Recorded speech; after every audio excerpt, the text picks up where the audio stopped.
this opportunity to learn this beautiful language that came from you.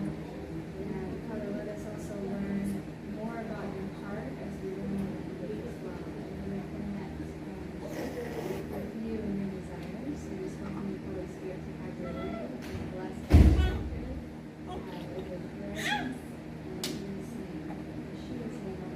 Amen. Amen. Okay. So, we got mainly today, we're just basically doing one little letter, but a lot of instructions. So, the first thing you might want to know is that I have all the lessons for this book on YouTube. So, like, if you're not here for a week, you don't say, oh, I'll never catch up. You can just go and look on YouTube. So you go to YouTube, here's my name, okay?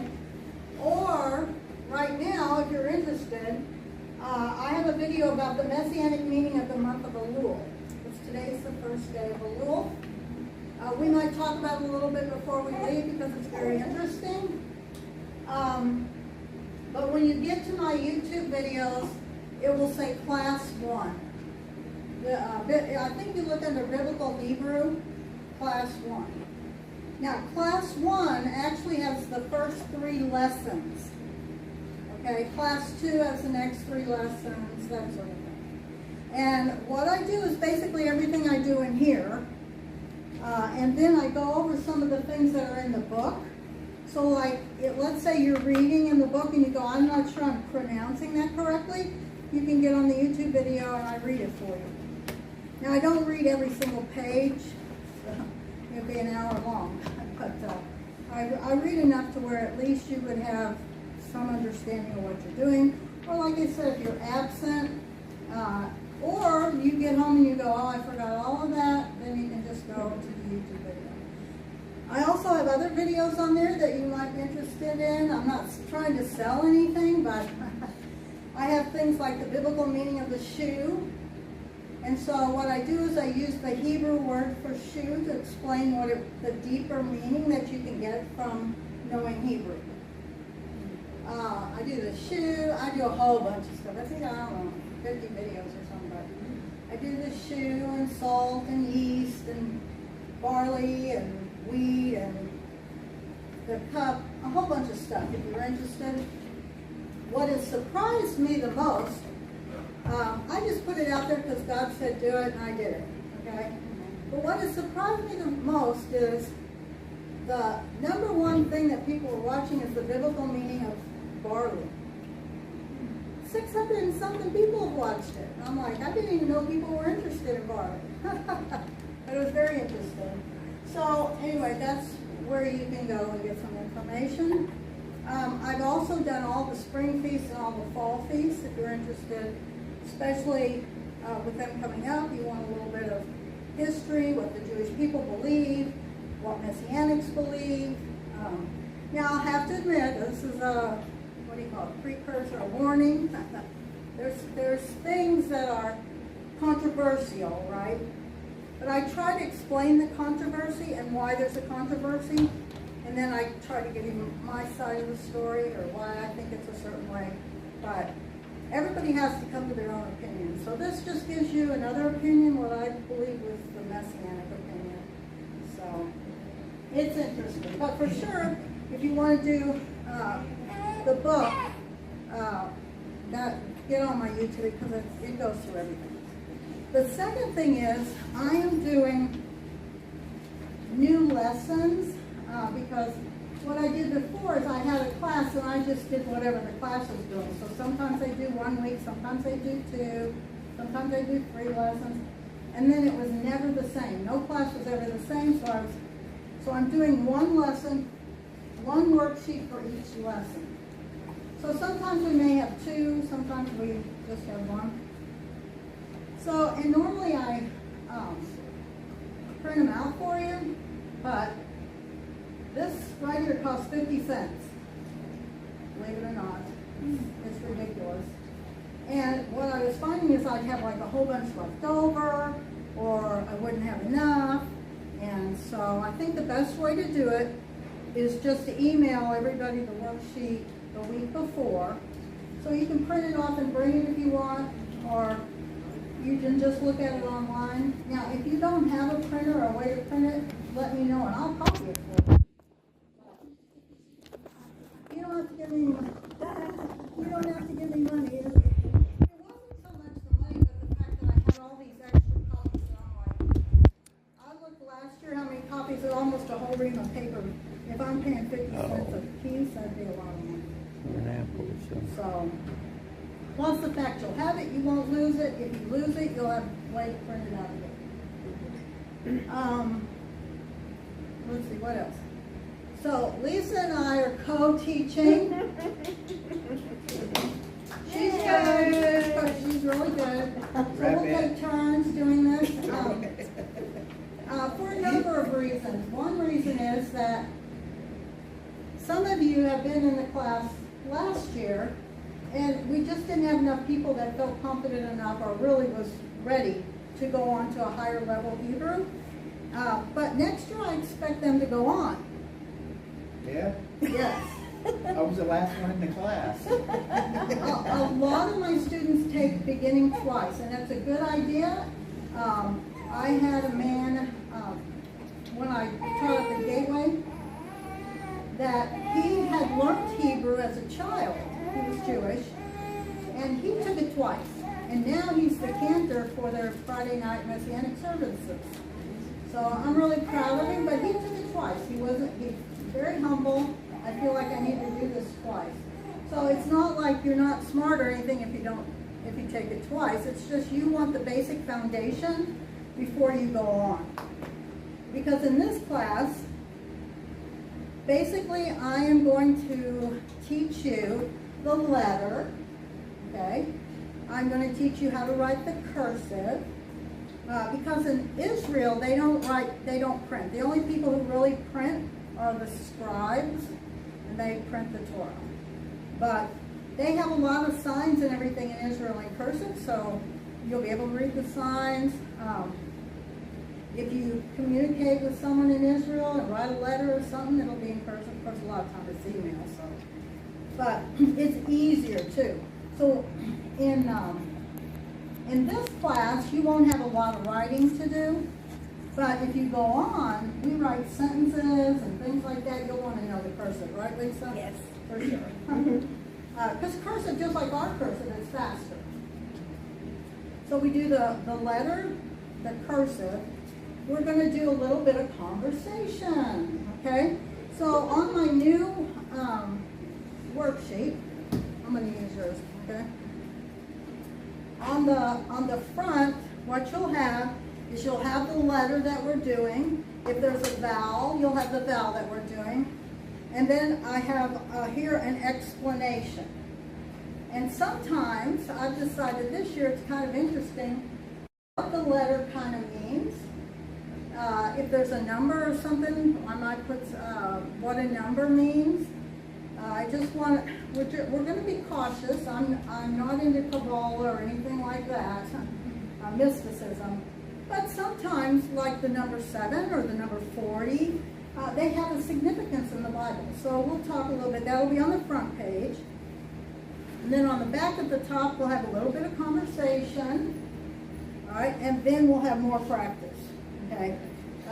There's practice in the book once you get the book. But especially for those of you who don't have your book yet, here's a little bit of practice. There's not a lot in the book right now anyway, because there's only just one letter.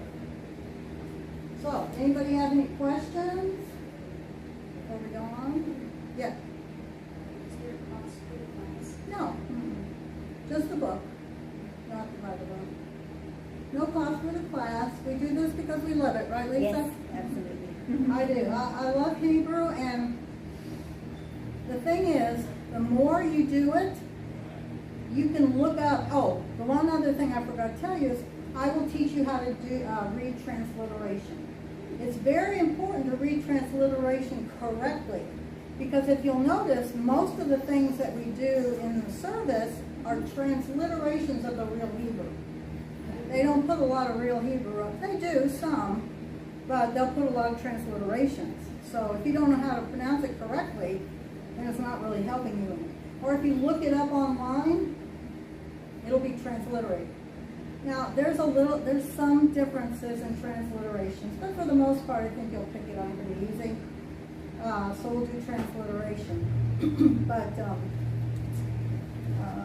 forgot where I was going. So, we're going to start today with the letter bet and vet.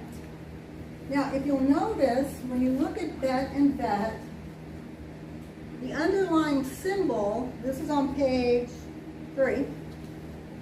Everybody have something to look at anyway? I don't think she has.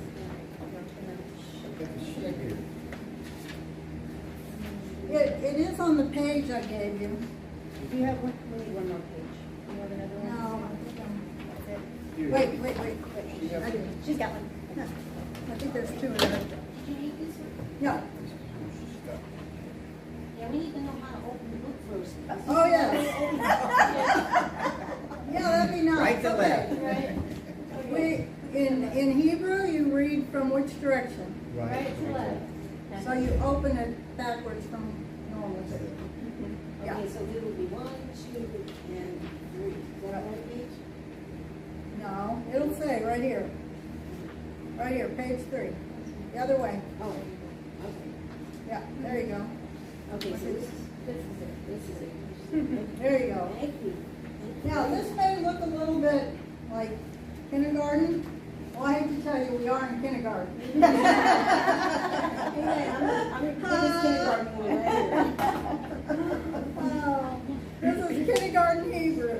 But anyway, it's the best way to start. And it's the book that I like the best because it starts with letters that almost within the second week you're actually reading words, real Hebrew words. I've seen books where they start with Aleph, but Aleph doesn't have a sound. And so, yeah. So that's why we're doing this. So this letter is actually one letter, one symbol. And the way you write the cursive, now, I finally found somewhere online where I could copy the cursive and put it on the worksheet, but I'd already spent $11 for this, so I can send you the other one if you wanted to have the cursive on it. But from now on, well, the second letter, I copied the second too, but from now on, I'll send it to you. From now on, you'll have the cursive at the top next to the letter. So you'll have the cursive right next to it, so you won't forget. That'll help you out a lot. So this one, it looks like a dinosaur head. That's what I call it, a dinosaur head. So if you want to write that on your paper. Now this is good for both of them. They're both going to look the same. But there's one difference between these 2 letters. Can you tell what the difference is? One has the dot. That's right. So this is called bet. And the good news about Hebrew is the word itself actually has the letter that it's going to sound like at the beginning of the word. So this is going to sound like a what? A V, a the. Okay, the is a soft sound. The, you can, you know, if you don't say it loud enough, you can barely hear it. Okay? When there's a dot in it, this is called a doggish. I have that on your paper. The doggish changes a soft sound to a hard sound. So it's called bet. So buh is a hard sound. Buh is a soft sound.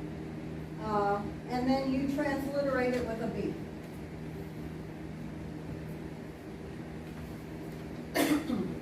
So it's technically one letter.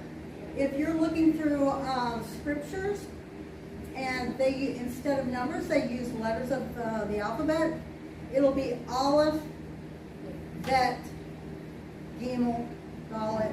They won't put Bet and Bet. Okay. So it's technically one letter with with two sounds. This is how you, here's the name of it, here's how you pronounce it, and how you transliterate it. So far so good? Okay, now in Hebrew, we have no vowels in the alphabet. Like in the English alphabet, A is also a vowel. But in Hebrew, there are no vowels. The way you have vowels is they put little symbols underneath. So these are the symbol we're going to start with first is just two little dots.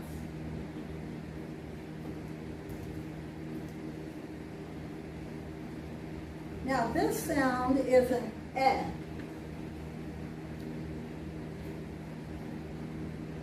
Sounds like an eh. And it's transliterated with an E. So when you see an E up on the screen, it's not like B, it'd be bet. Okay?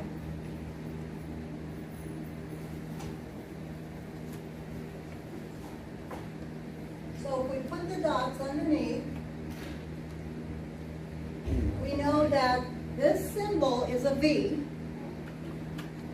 and this sound is an E. And then you would pronounce it bet. This symbol is a B, this vowel is a E, so that would be bet. So you already learned how to read Hebrew. There you go, that's it. Now, I did give you the names for the vowel on your paper. I'm pretty sure I did. Yeah, Sarah.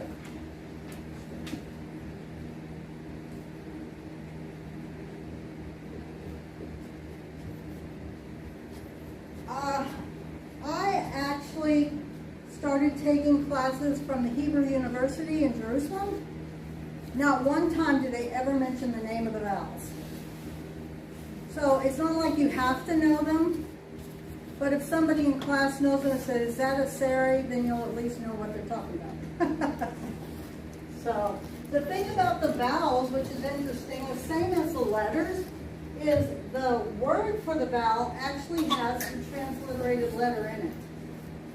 So sari has an e. Sari. When it's at the end, it's kind of an A sound. So any questions about the symbol, bet and bet, the doggish, or sari? Okay, let's see what else I put in your thing for you. All right. You told me, you know, that you go from right to left in Hebrew. The interesting thing is, here's Israel, over here. Everything on this side of Israel reads from left to right. Everything on this side of Israel reads from right to left. Everything points to Jerusalem, right? Wow, that's pretty cool. All right, now we're going to put two letters together. So,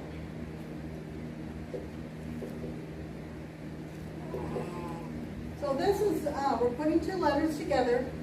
Every vowel is basically its own little syllable. So when you see the fact that there's two vowels, you know there's two syllables, okay? The second syllable is mainly the one emphasized. So I'll show you how, if you can hear the difference. So you start on the right, because remember you go right to left. So this is a what? What's the symbol? B, and B, F. So this, you read the Hebrew this way, but you got to write the transliteration the other way. Now, this is the hard part. A lot of people have trouble with that, believe it or not. So you would say bebe. So the second one is the one that's usually emphasized. Beve instead of beve. It's usually beve. So I want, from the very beginning, I want you to start doing it correctly, because if you get in the habit of doing it wrong, you're going to do it wrong. Yes? Okay, I know you say, open the book this way, and then when you write, you do it that way? This is the transliteration, so it's English, so you go left to right. But this is the Hebrew, you're going to go right to left. Confusing? Yeah. I got it. So that's the way to do it. All right, let's do, I have a question about, you said emphasize the second vowel, when there's the case of two vowels, or when it's a longer word, it just varies, it varies, but the majority of the time the second one is. even on the, okay. Oh, even on the bigger ones. Not the last one? But On the last one. the second one, but it's not always true. Yeah. I mean, Adonai. So, yeah, but right now it's going to be the majority of the time. All right, this one here, how many vowels do I have? One vowel. So how many syllables am I going to have? So I'm not going to have beve. I'm going to have B-E-D. How would you pronounce that? Bev. So there's one syllable. Now you could even do this. How many syllables? There's still just two syllables, but you would say bev, bev. The bev. Yeah. So you have two syllables, be and beb. So this is just, it's just like we have in English. You have a letter at the end, it's not a syllable. It just closes a syllable. All right? All right, are you ready to read some on your own? We'll start down here. On page 3, let's start on line 3. Line 3. Uh-huh. Like that. No, you next. That. Crystal, Line 3, the second one? third one. The 3. third one? Okay, that would be that. Very good. What's the next one?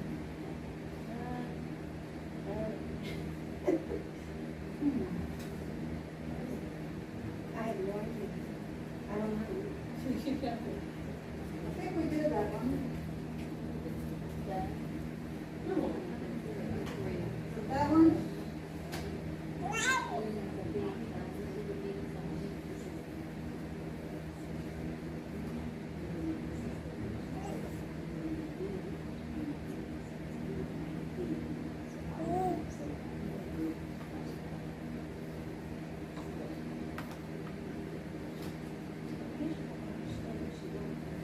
Yeah, because if this is wrong.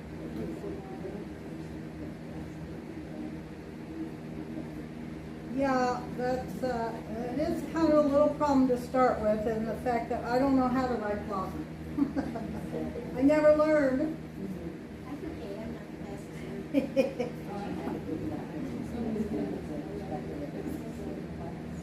Okay, beve. And then, oh, the last one doesn't have a vowel, forget that. Start on line 4. It was a Okay, I was gonna mistake. say, so, Bev, very good. Randy? Oh, bad. Bev? Yep, Bev. Next. Bev. Fred, are you doing it? No, I'm doing my. Okay, just wondering. No. Okay, next. 4, what are we on, the last one? Second to last, okay. That's right.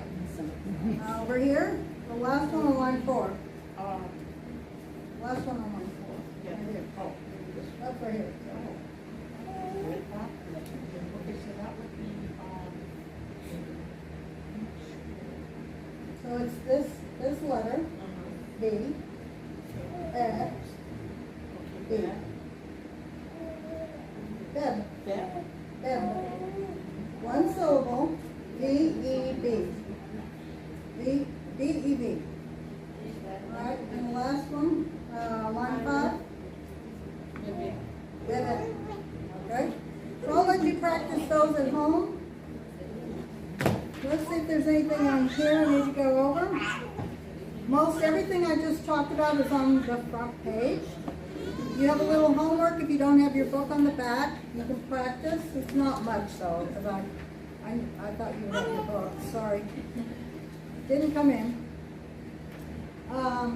So the next thing we're going to do is we're going to do a little conversation. Who knows? You might all go to Israel and you might want to at least have a little bit of conversation. So the first thing we're going to do is basically an introduction. The first word we're going to learn is ani. You see at the end there, the red at the end, ani. Now, maybe I should go ahead and tell you all the letters of the transliteration. So if you know Spanish, how many people know Spanish? Okay. Awesome. The transliteration is a lot like Spanish. So it's A, E, I, O, U. A, E, O, U. So that's one transliteration. So when I do, this is A, ni. A, E, ani. Ani. Ani is I. And ani is very important because you will see ani in a verb and you will see ani in a noun. When you have an I at the end of something, a lot of times it means me or mine. Even Adonai has an E at the, it has an I at the end when you transliterate it. So, it's my God. So, that's why we're going to start with this, plus we can do a good introduction. So, if you're going to introduce yourself to somebody, you would say, Ani Su. Now, in Hebrew, they don't have an am, no word for am. Nope. No am. No is. No are. They don't have words for that. So when you say ani, it's basically I am. Okay? So ani su. See, is that all we're doing? Yes. Next week we'll say, who are you? So we're going to go down around because we're going to introduce ourselves and do it in Hebrew. Okay, so Ani Sue. Ani Lisa. I need Federico. He's our class clown. I guess all you got to do is one time and you'll notice. I'm Crystal. Ani Krista. Ani Randy. I'm Carrie. I'm Ted. I'm Ani Maria Elena. Ani Dini. Okay, good. So we'll learn another word for the conversation next week. We'll take it slow. Well, for a while. Then we'll add more the more we learn. Speaking Hebrew already. That's right, already speaking Hebrew. And when you see this, like, you'll see this a lot in the songs we sing because, you know, I love you, Lord, or I want you, I need you. Right, I thought maybe since today was the beginning of the month of Elul, how many of you know much about the month of Elul? So it's very interesting. once I started studying Elul, it's one of my favorite months because it's so beautiful. First of all, Elul is, what's it called? When you have like the beginning of each word. The beginning? I can't remember the name in English. Is that preface into? So like,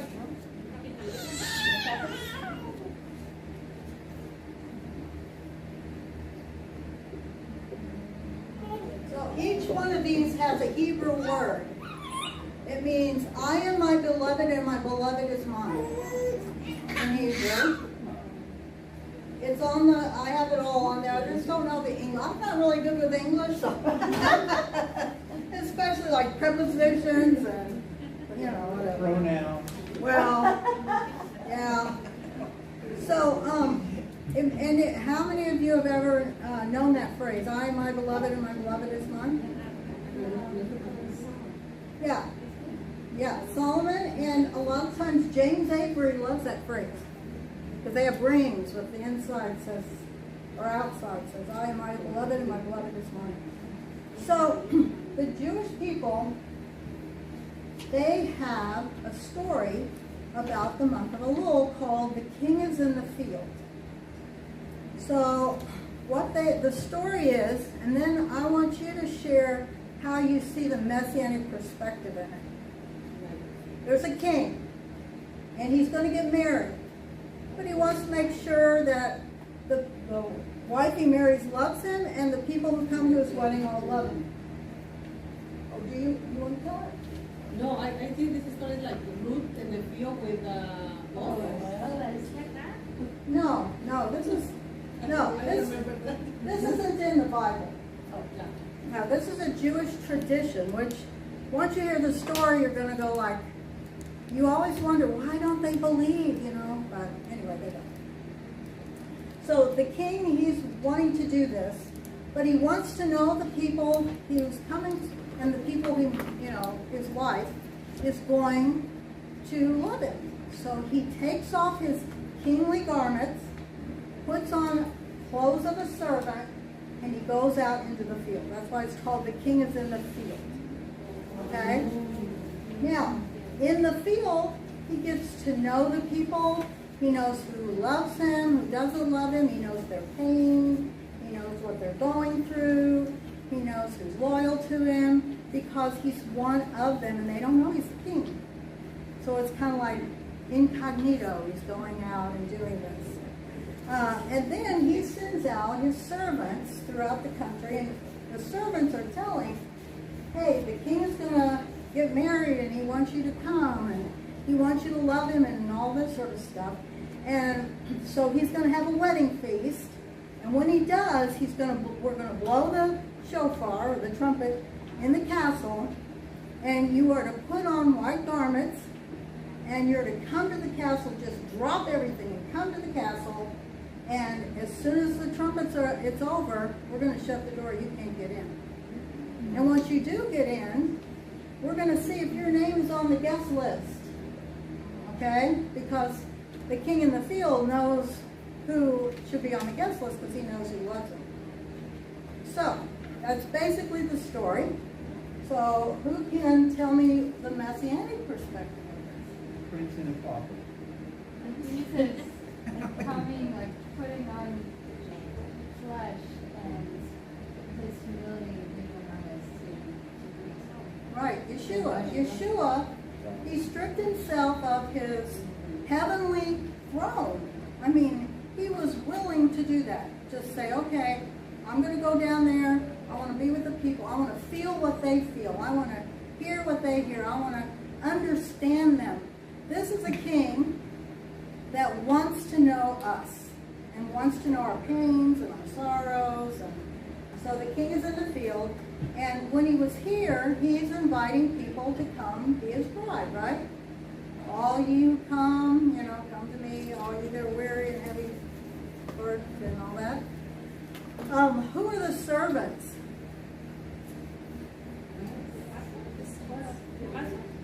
Well, anybody that tells about Yeshua and the prophets and things like that. I don't know, one story I read did say that they killed the servants because they didn't want to hear it, but it just depends. There's a lot of different stories because it's just a story that they've kind of made up to it kind of prefaces Rosh Hashanah. Because what happens at Rosh Hashanah? They blow the trumpets. And you're supposed to come in your white linen. Okay? And the gate will be closed at that time. So, anyway, you can learn more about it on my little thing if you want to know. But I thought it was really interesting. I love this time of year. The Jews, during this month, because the king is in the field, they do a lot of introspection. You know, they try to say, well, what have I done this last year that hasn't been pleasing to God? And what have I done this year that may be an offense to other people? Because when they get to Yom Kippur, they're going to have to pay for it. So, fivefold. If they've stolen anything or cheated anybody out of anything, they have to pay it fivefold. So, if they do it in a lul, they may just have to pay it back. So, anyway, I thought that was interesting. So next week we'll do the lesson 2. I will send everybody, I'll send you both of them. In fact, since I have them here, and you're all here today, let me go ahead and give you the second one, but I will send it in an email because it does have the the cursive at the top now. I did a better job. This is new to me, and believe it or not, these are not easy to do. All right, guys, that's about it. I don't have anything else. If you have any questions. Oh, well, I don't have to book it. Oh, okay. Oh, okay. And then once you learn enough, the rabbi may draft you. Yeah. What did you by drafting? Yeah. What am I being signed up for? Right. Why am I doing all this? What am I doing Or, you know what? And some people are wanting to plan their adult bar mitzvahs and bat mitzvahs. Take one and half. Yeah. So, No, I think on the back, the last 2, I think is not. Now make sure you have a front and a back. I'm ready for because- this book. I want you, I can't wait till you start. This is the one that we're doing, Oh, yeah, the that's. advanced one. We're done. Yeah. Yeah, so. I got this online, I mean on Amazon. Yeah, you can look, this is the stuff we're doing, we're writing sentences. That's what we did after the red. I want to write the block. That's the dot. The dot is called the dot. You know what, I can go back and practice the rest. I might go to Israel. Is that what you think? Just to hang out. Right.